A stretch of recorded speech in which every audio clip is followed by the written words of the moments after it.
fix your light? I said, no, you can't fix that light. It won't angle down. Now at 5:30, this man's neighbor had a beef, and that beef turned into a brawl. Tonight, we sort out what happened. A Johnson County resident didn't like the placement of his neighbor's porch light, and he went to his house to complain. Then a fight broke out. Scott Keith was arrested and charged with battery, and police say the entire scenario could have been avoided. Derek Thomas has that story all new at 5:30. How long have you had the light there? I just put it up because this one broke. This was the original one from 1950.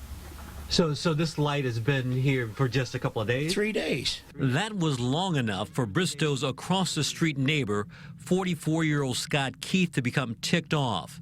He marched over to Bristow's house and confronted him because the new light was pointed directly into his house, and he didn't like it. Did he hit you first? He came on my property and hit me.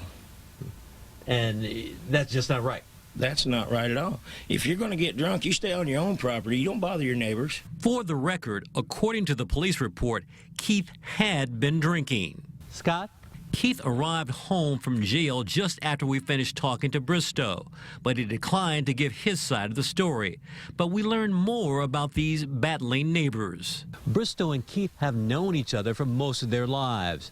In fact, Bristow was the best man at Keith's wedding. Despite that lengthy relationship, a better way to solve the impasse would have been to call police. Better us going to that door and asking that neighbor or trying to get that neighbor to come to the door so that we can speak with them than you going over and getting into what happened in this case, a fist fight or a squabble or a physical altercation with that neighbor. Keith is free on $1,000 bond, and hopefully he has learned a valuable lesson.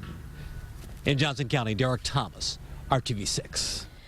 Doug Bristow says he has no intention of removing his light or moving to another home.